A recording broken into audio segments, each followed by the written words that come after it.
Hey guys, Cameron Stewart here with Homes by Cameron Stewart Real Estate Team, powered by eXp Realty. Today we're talking about what you need to know about providing disclosures when selling your home.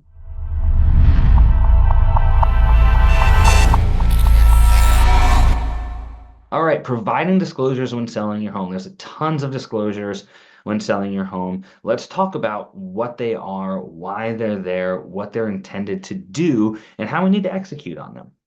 Number one, what are disclosures? Well, speaking specifically in reference to the disclosures that the seller is going to provide, it's a testament to what they know or don't know regarding the material defects of their home, if any. So we're going to talk about the roof. We're going to talk about the furnace. We're going to talk about the water heater. All right. We don't expect you to know everything. All right. So there is, and we'll talk about it later, there is a section to mark unknown for things. If you're a bank teller, we don't expect you to know anything about plumbing. All right. We're not going to hold you accountable to that. But if you do know about a material defect in your plumbing, you are expected to reference that.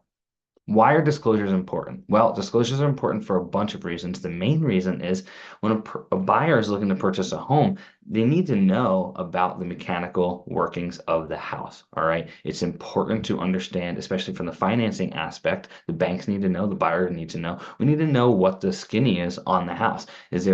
Has there been an issue with flooding? All right. Was there a storm and now there's a hole in the roof and it was patched, but it's still kind of leaky? These things need to be disclosed so this buyer has the opportunity to get ahead of that and not, have that turn into a bigger issue down the road.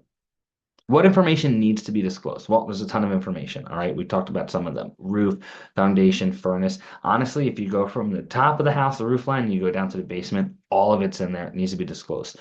Questions about mold. There's about 7 questions about flood zones. That generally trips people up. We can consult a FEMA flood mapper. But honestly, everything inside and outside the home is going to be on that property condition disclosure list.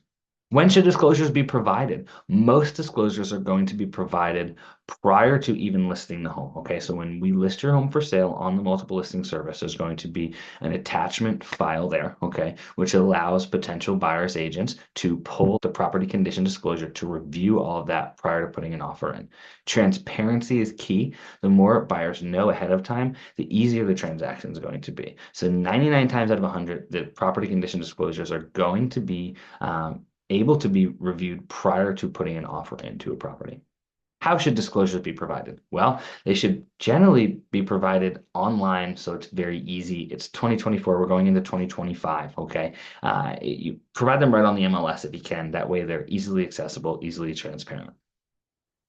What happens if you fail to provide disclosures? Well, New York State will hold you accountable. Number one, consult an attorney on this, of course, but there is a fine for not completing a property condition disclosure from the seller's perspective when selling your house. Okay, there are actually some recent legislation changes on what happens if you don't provide a property condition disclosure. Consult an attorney for sure, but at the end of the day, you need to provide a property condition disclosure. You need to make a truthful, accurate attestation to the condition of your home.